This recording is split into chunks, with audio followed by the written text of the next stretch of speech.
Estamos voltando com os estudos do Evangelho segundo o Espiritismo.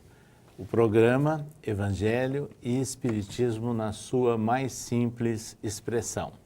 No programa anterior, nós já estudamos o capítulo 7. Aliás, iniciamos o estudo do capítulo 7 do Evangelho segundo o Espiritismo, que é intitulado Bem-aventurados os pobres de espírito.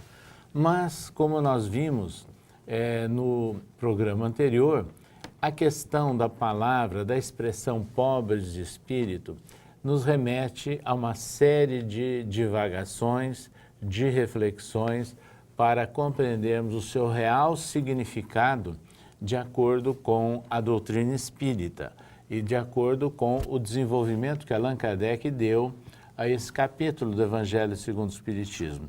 Então, nós prosseguiremos nesse versículo de Mateus. Bem-aventurados os pobres de espírito, pois deles é o reino dos céus. Então, o Flávio já fez algumas considerações sobre as bem-aventuranças e sobre a expressão pobres de espírito. Agora, nesse contexto, o que significa o conjunto caminhando em direção ou na compreensão do reino dos céus? Bom, o reino dos céus, para a gente entender melhor, a gente se vale de uma explicação contida no livro Boa Nova, de Humberto de Campos, no capítulo 3, chamado As Primeiras Pregações, em que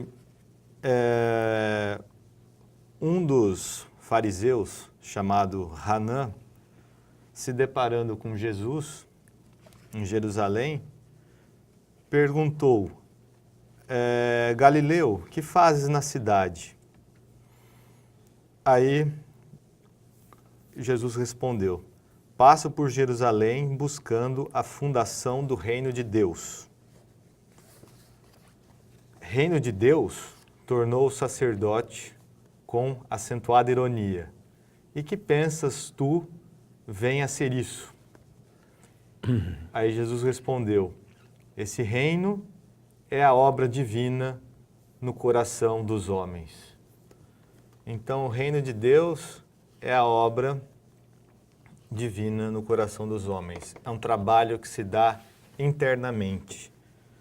Então, como nós já tivemos oportunidade de dizer em outras ocasiões, a missão de Jesus, os ensinamentos que ele nos trouxe e nos revelou ao longo de sua trajetória entre nós, visava a introdução de um novo padrão de conduta.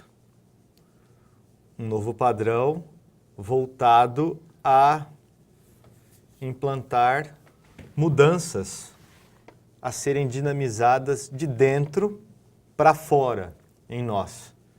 Porque até então, a lei ou os comportamentos estavam escritos em papel ou em pedra e as pessoas liam, falavam da boca para fora, haviam ritualizado aqueles comportamentos, haviam criado templos em torno daqueles padrões que estavam grafados em papel ou em pedra, mas internamente continuavam em geral os mesmos. Então Jesus veio trazer um novo padrão voltado a implementar essa mudança interna, essa mudança no coração das pessoas. Lembrando que coração integrava o campo do sentimento, e sentimento integrava a mente. E mente era o espírito. Esse mesmo espírito que está aqui na passagem. Então, ao se falar pobre de espírito, nós estamos falando em uma qualidade que Jesus queria, que quer, Porque nós ainda não atingimos esse nível que Jesus nos apresentou, ele quer que nós alcancemos. Ou seja, esse nível de humildade, humildade comportamental, humildade de sentimento. Ou seja, tirando as atitudes ou os comportamentos de orgulho ainda presentes em nós, no campo do sentimento, no campo dos pensamentos, no campo das vontades, no campo das decisões, no campo das ações.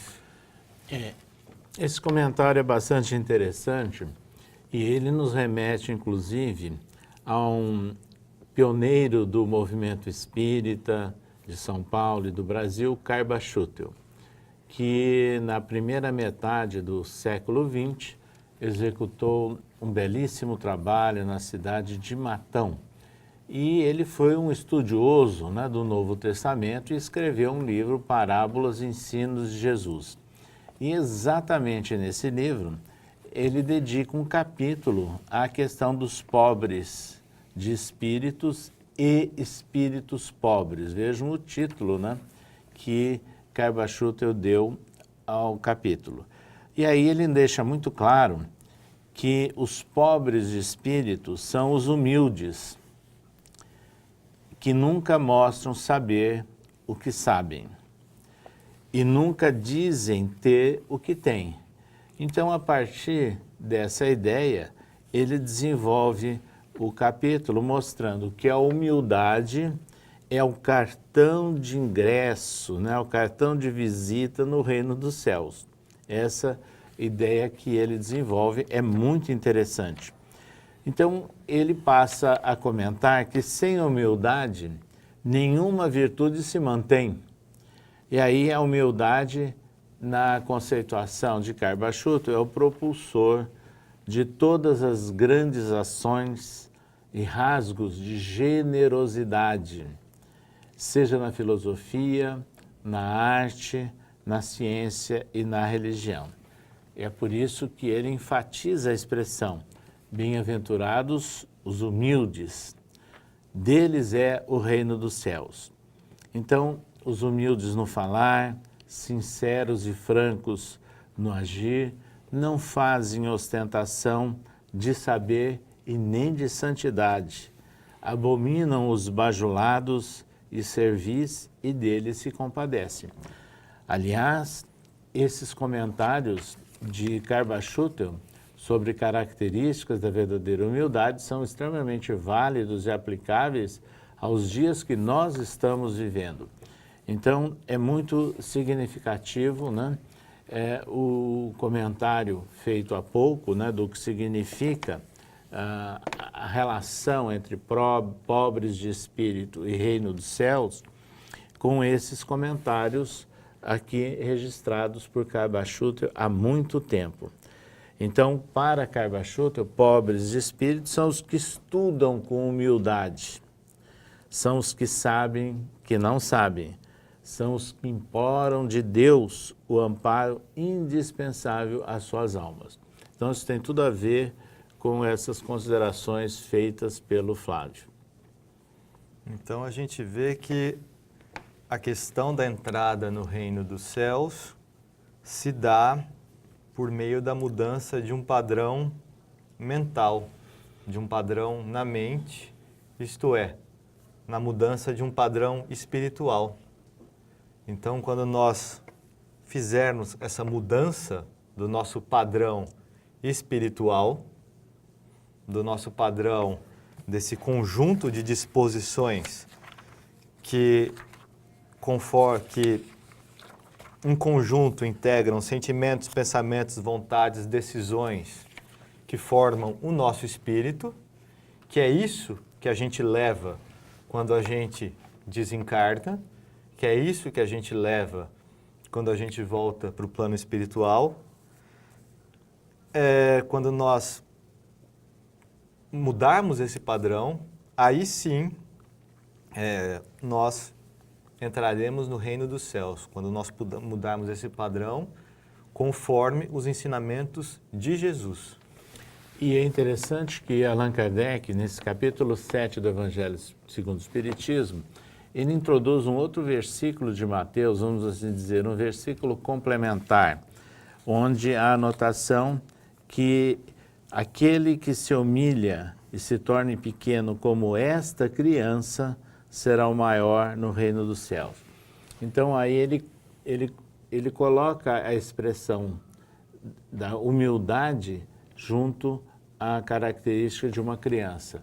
Não significa que as crianças terão privilégio, de forma nenhuma. A criança aqui caracteriza a simplicidade de espírito, a espontaneidade e muitas vezes a humildade já naquela fase, naqueles momentos, né, da sua existência física. Então é mais uma ideia para nós lembrarmos que são essas as características que são valorizadas, da simplicidade, da espontaneidade e da humildade, não é? Para compreendermos o que significa essa expressão complexa, né, de pobres de espírito. Nós estaremos fazendo um intervalo, mas prosseguiremos na análise do capítulo 7 do Evangelho segundo o Espiritismo, Bem-aventurados os pobres de espírito.